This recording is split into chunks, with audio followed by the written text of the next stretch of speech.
You're watching Northern Crimes.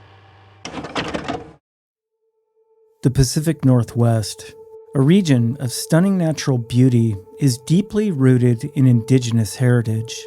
Native American tribes have shaped this land for millennia, their rich cultures and traditions as diverse as the landscapes they call home. But behind the beauty of the mountains, forests, and rivers lies a darker reality, one where far too many Indigenous lives are lost or simply disappear. In Washington state alone, 71 Indigenous people were missing in 2016, making it one of the hardest hit areas in a growing epidemic. Across the U.S., 9,575 Indigenous people were reported missing in a single year. Yet their stories often go untold, their cases left unsolved. Today, we'll take a closer look at 9 of those cases. This is the true story of the Pacific Northwest's missing and murdered. And this is Northern Crimes.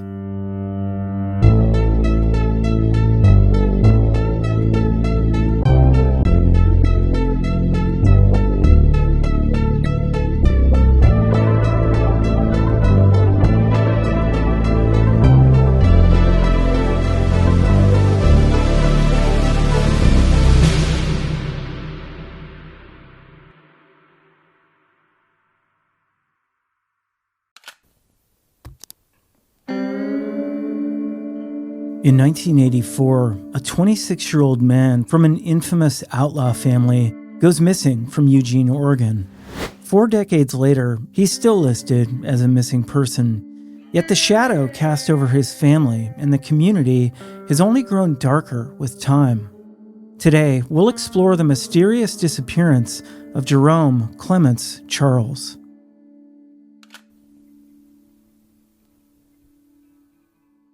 Jerome Charles, a Klamath person, was 26 years old when he went missing. Standing 5 foot 10 inches tall and weighing 160 pounds, Jerome had black hair and brown eyes. He had several tattoos and scars, including marks on his forehead, left arm, upper right arm, right hand, and near his right eye.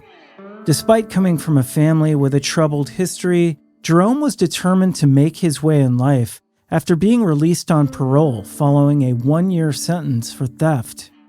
His family was notorious in Oregon, with many of his 9 siblings involved in violent crimes. But Jerome's story stands out for the mystery surrounding his disappearance.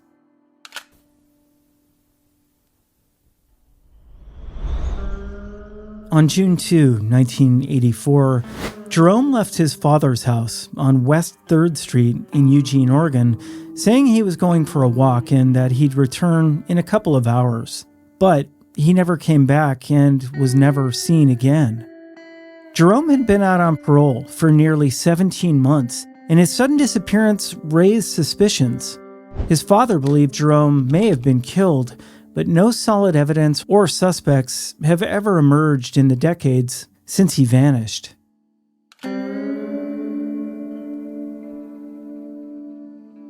The investigation into Jerome's disappearance has been fraught with challenges from the start. Given the reputation of his family, police speculated that Jerome may have met with foul play, possibly even involving his own family. However, his father, Avery, held a different belief, suspecting that local police officers might have been responsible for Jerome's death, although he never officially reported this theory to the authorities. With limited clues and no concrete evidence, the case quickly went cold, and investigators were left without any leads. Complicating matters further, Jerome's family's criminal history often overshadowed his case, leading to the perception that law enforcement may not have pursued it as vigorously as they might have for others.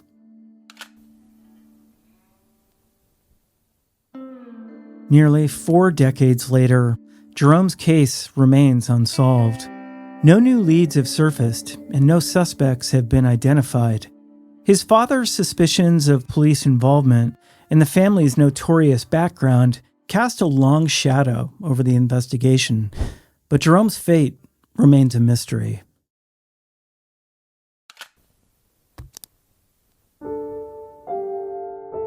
In the late summer of 1997, a young woman named Lisa Pearl Briseno walks out of her life in Portland, Oregon, and vanishes without a trace.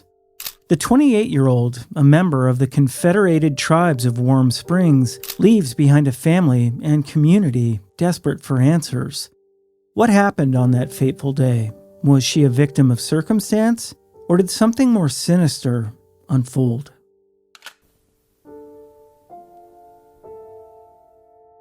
Lisa Pearl Briseno was a vibrant 28-year-old woman deeply rooted in her heritage as a member of the Confederated Tribes of Warm Springs.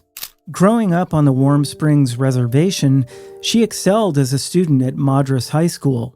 She was a role model to her younger siblings and always encouraged them to reach higher. Lisa's academic success led her to attend college and even intern in Washington, D.C. She was ambitious, with her drive evident to everyone who knew her. Her life was one of promise and potential until it all came to a sudden halt in 1997.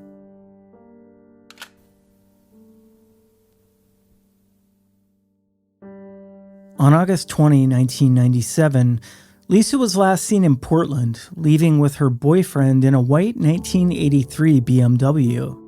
It was a routine departure, nothing unusual, except Lisa would never be seen again.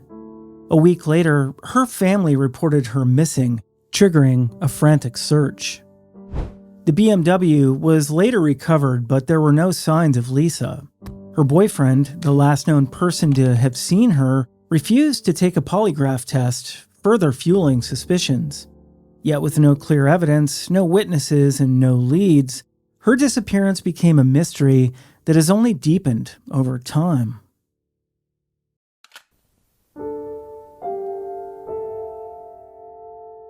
The investigation into Lisa's disappearance was plagued by challenges from the start. Because she went missing in Portland, the case fell under state jurisdiction rather than the tribal authorities, causing a disconnect between her home community and law enforcement. At the time of her disappearance, Lisa was 28 years old, 5'4", 200 pounds, with black hair and brown eyes. When she was last seen, she was wearing a cream-colored blouse and blue flowered pants. Over the years, Lisa's family, particularly her sister Lucinda Torres, have grown frustrated with the lack of progress, feeling that law enforcement treated her case with indifference. Despite efforts to collect DNA from Lisa's family in the hopes of identifying her remains, the trail grew cold. The boyfriend's refusal to cooperate was a significant roadblock, but without physical evidence, the investigation stalled. Years passed, and Lisa's name became just another file in the growing number of unsolved cases.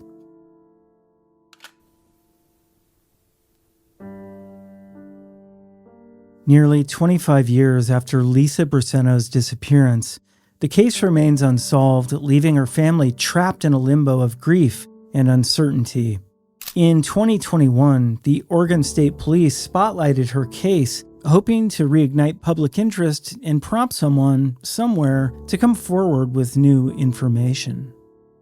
Lisa's disappearance is part of a much larger crisis, one that affects Indigenous women across North America at alarming rates. The epidemic of missing and murdered Indigenous women has left communities broken, with far too many cases like Lisa's still waiting for answers. But her family continues to hope, holding on to the possibility that someday they'll know the truth.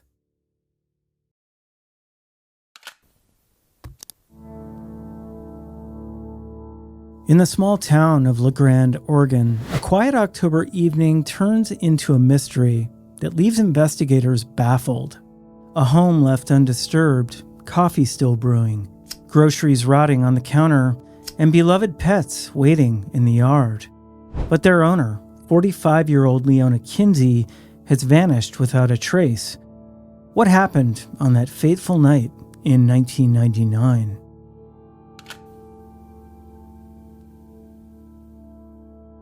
Leona Kinsey was a 45-year-old woman of Native American and Caucasian descent. A member of the Puyallup tribe, she stood 5 feet 2 inches tall, weighed 110 pounds, and wore glasses. She had brown hair, brown eyes, and a distinctive tattoo of a tomahawk and peace pipe on her bicep. Leona was well known in her community, but beneath the surface, her involvement in the drug scene, both using and selling methamphetamine, put her in a vulnerable position. Despite these challenges, she was a beloved mother and a caring person whose disappearance left her daughter, Carolyn DeFord, devastated and searching for answers.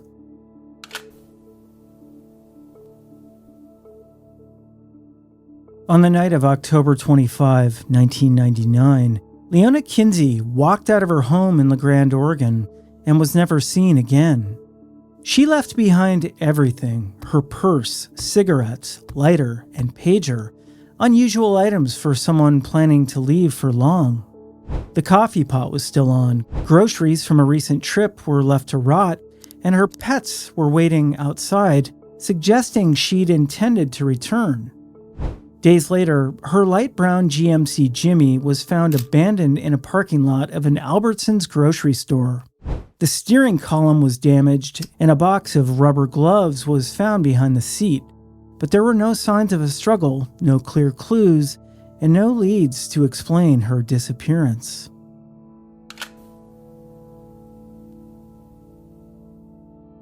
Leona's ties to the local drug scene made her disappearance even more suspicious. Police speculated that she'd been lured to the Albertsons parking lot by someone she trusted, possibly Juan Peña Llamas, a drug dealer with alleged connections to a Mexican cartel. Rumors circulated that Leona owed money or was acting as an informant. In fact, her home had been vandalized with the word narc spray-painted on the front just weeks before her disappearance. Peña Llamas, who was considered a person of interest, denied harming Leona, but he refused to take a polygraph test. Years later, Peña Llamas was arrested on unrelated charges and deported to Mexico, but no further progress was made in the investigation. Another figure, known only as Jose, who may have also supplied drugs to Leona, remains elusive. Law enforcement believes her disappearance may be connected to cartel activity, with some even speculating that she could have been killed and disposed of using methods too horrifying to imagine. Despite extensive searches, including the use of cadaver dogs in combing through potential crime scenes, no trace of Leona has ever been found.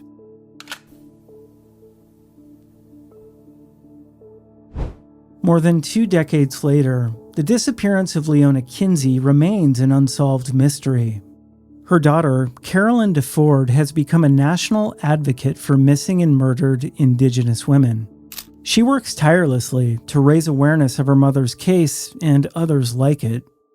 Although the FBI has continued to investigate leads, and Peña Llamas remaining a person of interest, there's been no arrests and no breakthroughs.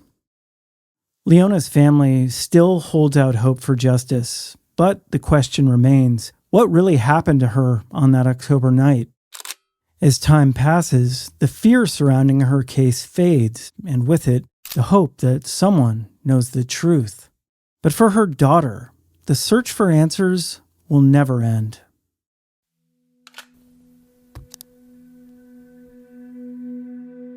In late March 2004, a mother of 4 vanishes from her home in Tacoma, Washington. Days later, her house sits silent. Her family waits for a call that will never come. What happened to Giovanna Tyler? Was it foul play, or did she simply disappear into the night? Her sudden vanishing has left law enforcement puzzled, and her loved ones desperate for answers.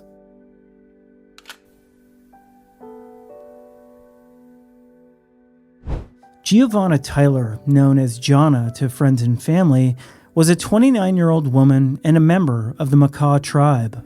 Standing 5'9" tall and weighing about 170 pounds, she had brown hair, brown eyes, and a distinctive multicolored dragon tattoo on her left shoulder. At the time of her disappearance, Giovanna was a mother of 4 children and lived in Tacoma, Washington. Despite facing challenges in her marriage, including filing for an order of protection against her husband in 2003, she remained dedicated to her children.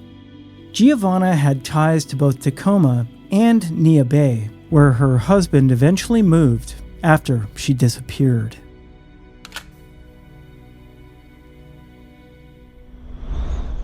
Giovanna was last seen on March 26, 2004, at her home in the 2000 block of East Gregory Street in East Tacoma, Washington. For nearly 2 weeks, no one had seen or heard from her. Concerned, her family reported her missing on April 15, 2004. The circumstances of her disappearance immediately raised suspicions. Giovanna's relationship with her husband had been strained. In fact, she'd taken steps to protect herself by filing a restraining order just months before. Then, after her disappearance, the husband moved with their children back to Neah Bay. However, investigators found no clear link between his move and Giovanna's vanishing.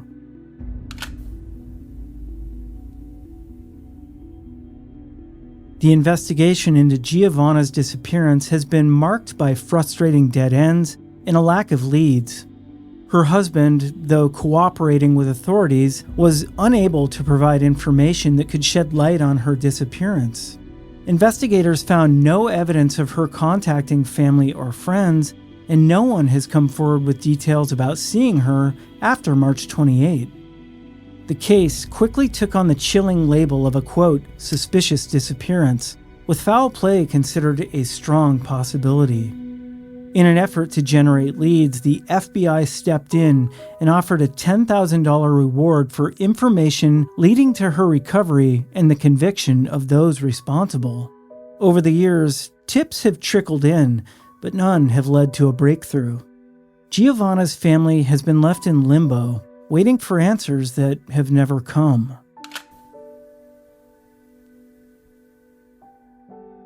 "20 years later, Giovanna Tyler's case remains unsolved. The FBI continues to offer a reward for information, but no arrests have been made, and her fate remains a mystery. Her 4 children, now grown, live with the uncertainty of what happened to their mother. Though investigators believe foul play may have been involved, they've yet to find the key piece of evidence that could lead them to Giovanna or to whoever may have been responsible for her disappearance."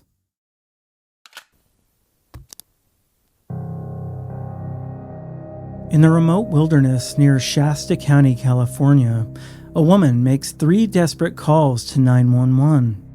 She says she's been drugged and needs help, but the calls keep dropping. Moments later, she vanishes. What happened to Heather Cameron on that fateful day in August 2012? Was it an accident, or did something more sinister unfold in the desolate landscape near Keswick Dam?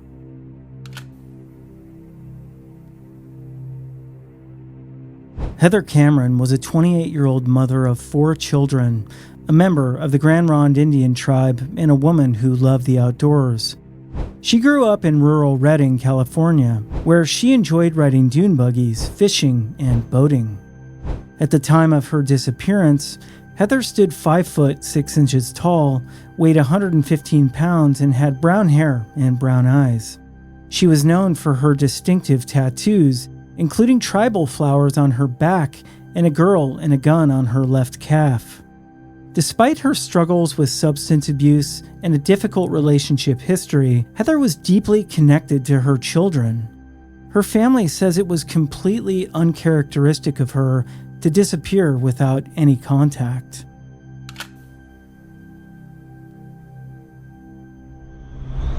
On August 18, 2012, Heather was last seen with her ex-boyfriend, Daniel Lusby, heading to the remote Keswick Dam area, about 20 miles outside of Redding, California. Around 2:50 p.m., she made 3 frantic 911 calls using Lusby's phone, telling operators that she'd been drugged with heroin and needed help. A male voice could be heard in the background during these calls, but poor phone reception caused them to drop repeatedly. That was the last anyone heard from Heather. It wasn't until September 4, 2012, that her estranged husband officially reported her missing. By then, nearly 2 weeks had passed with no word from Heather, and her family feared the worst.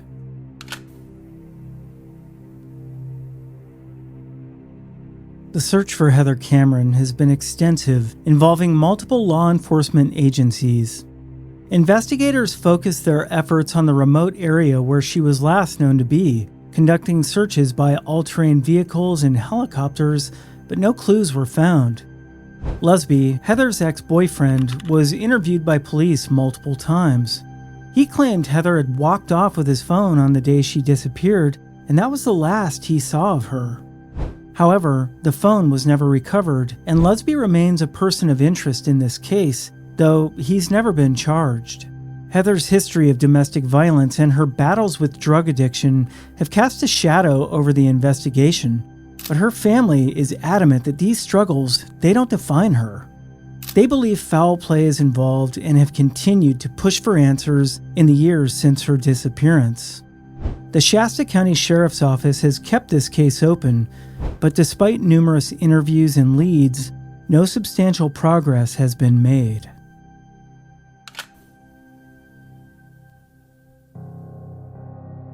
More than a decade has passed since Heather Cameron disappeared, and her whereabouts still remain unknown. Shasta County's secret witness is offering a $5,000 reward for information leading to her recovery, but the case remains cold. Lusby, the last person known to have seen her alive, remains a person of interest, but the lack of physical evidence has left investigators with few leads. Heather Cameron's disappearance is yet another tragic example of the many Indigenous women who vanish without a trace. Her case remains classified as, quote, endangered missing, and her family still holds out hope that one day they'll find justice and closure.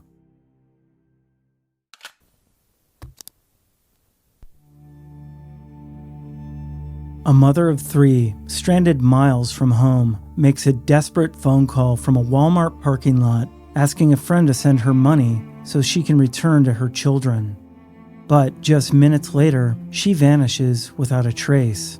What happened to Freda Jane knows his gun. This is the chilling story of a mother, a wire transfer left unclaimed, and the haunting mystery that has left her family searching for answers for nearly a decade.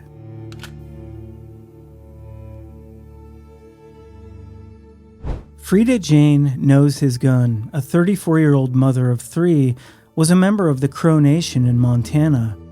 Described by her family as smart, gifted, and determined, Freda was working toward finishing college, all while raising her children. She was close to her large family, and her disappearance shocked those who knew her.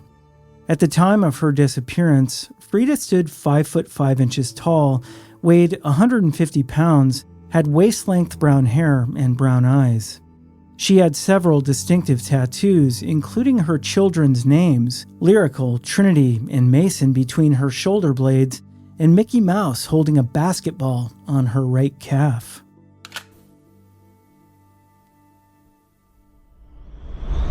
On October 18, 2016, Freda was last seen at a Walmart customer service counter in Kennewick, Washington. She called a friend requesting money for the 740-mile journey back to her home in Crow Agency, Montana, where she planned to take her children trick-or-treating for Halloween. Her friend agreed to send the money through an online transfer, but a mistake in the spelling of Freda's last name delayed the process. By the time the issue was corrected, the Walmart had closed for the evening, and Freda never returned to claim the transfer. Later, when her friend tried to contact her, Freda's phone was no longer in service. She'd seemingly vanished into thin air.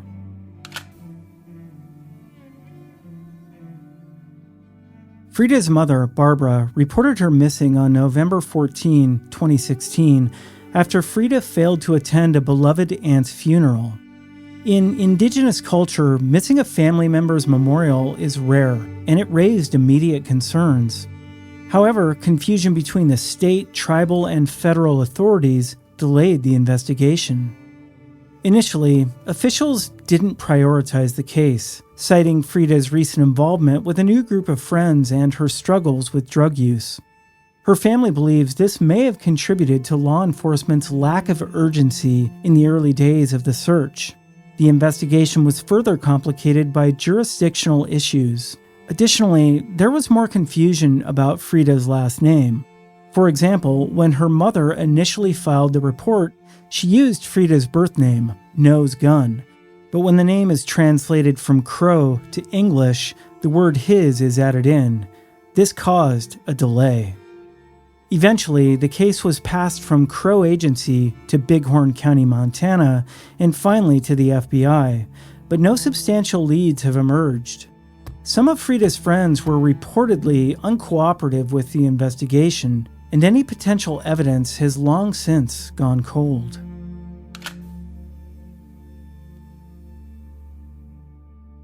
Almost 10 years later, Freda Jane Knows His Gun remains missing.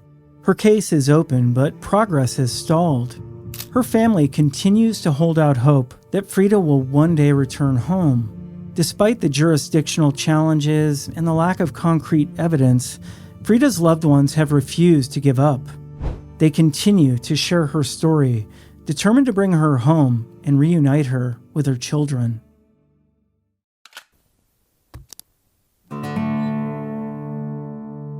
How does a 26-year-old father with deep ties to his family and community vanish without a trace?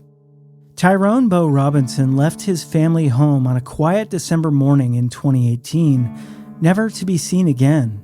His phone went silent, his social media accounts inactive, and his loved ones have been left searching for answers.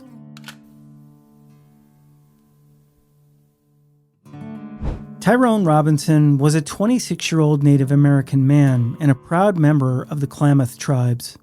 Standing 6'1" and weighing 215 pounds, he had distinctive tattoos, including the name Tayton on his neck, a crown, and the number 541 on his hand, feathers with the words Native and Pride on his forearms, and a silhouette of a horse on his chest.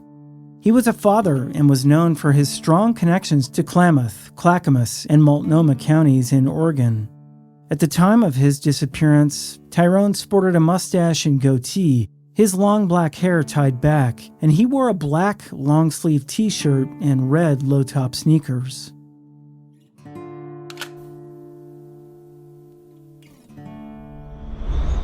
On the morning of December 21, 2018, Tyrone was last seen leaving a relative's home on Crest Street in Klamath Falls, Oregon, driving a red 2001 Volvo cross-country wagon with Oregon license plate 297HZG.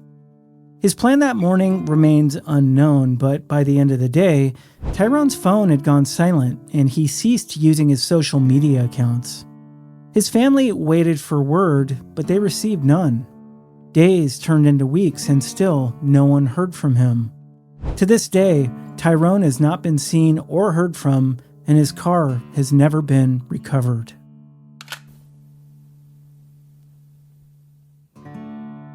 The Klamath County Sheriff's Office initiated an investigation soon after Tyrone's disappearance was reported. Despite their efforts, the case has produced few leads.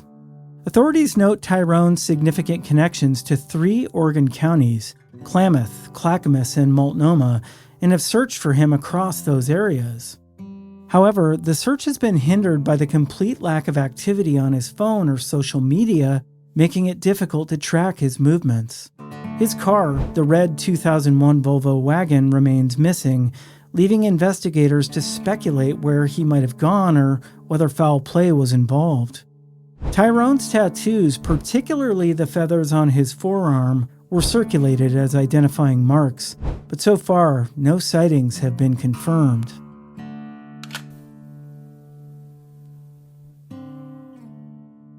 Tyrone Beau Robinson's case remains unsolved, classified as an endangered missing person.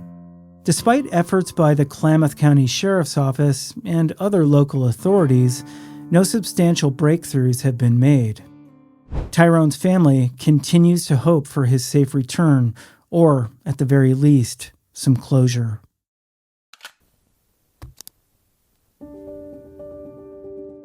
A young mother vanishes without a trace, leaving behind her 2 children and a community grappling with unanswered questions. Her last known steps take her across a bridge at the edge of a dense forest, but from there, Emmilee Risling simply disappears. The search for this once promising tribal dancer and University of Oregon graduate stretches over a year. Was it mental illness, foul play, or something even darker?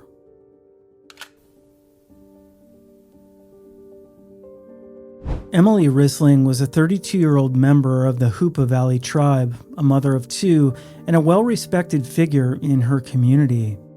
Known for her intelligence and talent, Emmilee graduated from the University of Oregon with a degree in political science. She was also a traditional tribal dancer who took pride in her cultural heritage. Those who knew her best described her as caring, bright, and full of potential. But behind her accomplishments, Emmilee struggled with mental health, postpartum psychosis, and addiction in the years leading up to her disappearance.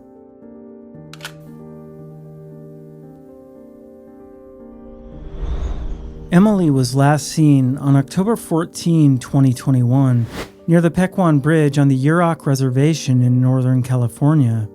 In the months before her disappearance, her behavior had become increasingly erratic. She was spotted wandering naked through several reservations, and not long before she went missing, she was arrested for starting a fire in a cemetery. Her family hoped the arrest would lead to mental health treatment, but instead, she was released. 4 days after her last sighting on October 18, she was officially reported missing. Despite extensive searches by tribal police, local law enforcement, and volunteers, no trace of Emmilee has been found.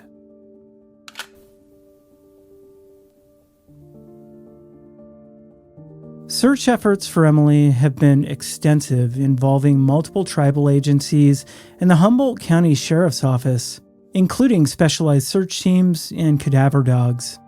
The rugged terrain of the Yurok Reservation, thick with forests and steep hillsides, has made the search especially difficult.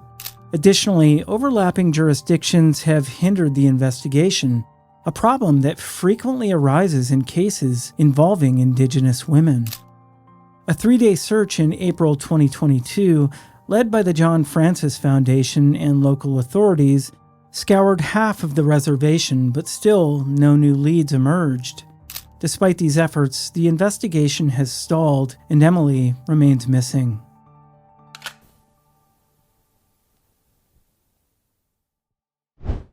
Emmilee Risling's case remains open, but the trail has gone cold.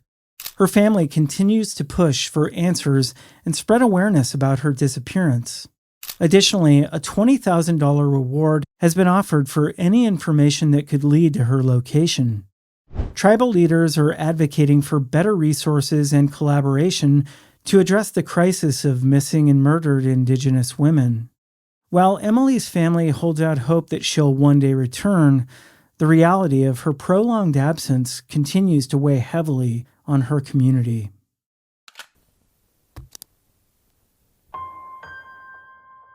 A 21-year-old woman vanishes without a trace, leaving her family gripped with fear. She sends a cryptic final message to her mother before disappearing, igniting fears of foul play. As days turn into months, her absence leaves an ever-deepening voids in the hearts of her loved ones. This is the haunting story of Aidan Spear's disappearance and her family's relentless quest for the truth.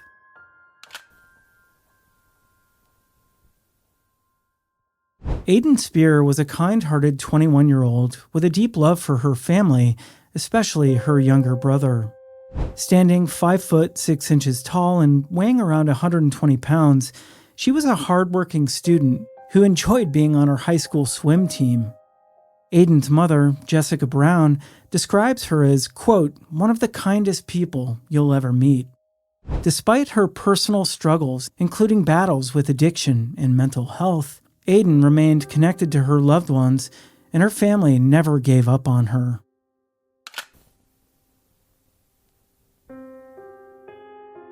On January 24, 2022, Aiden had plans to meet her mother at 11 a.m., promising to check herself in to a rehab facility.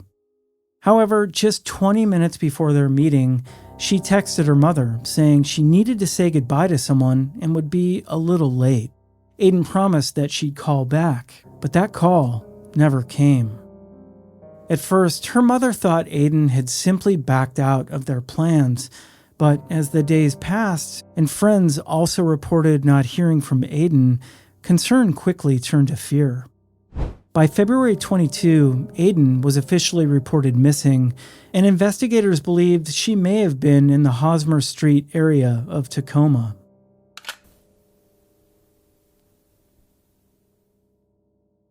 Aiden's disappearance triggered a police investigation led by the Pierce County Sheriff's Department. The authorities suspect that Aiden may be in the area of Hosmer Street, a well-known neighborhood in Tacoma, Washington. Despite efforts to track down her whereabouts, Aiden's phone has remained off since her last contact with her mother. Her social media accounts also show no signs of activity since she went missing.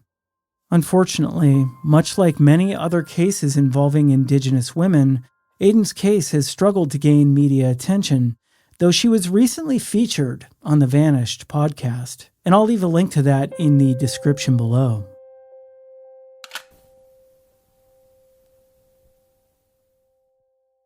Aidan Spear remains missing to this day.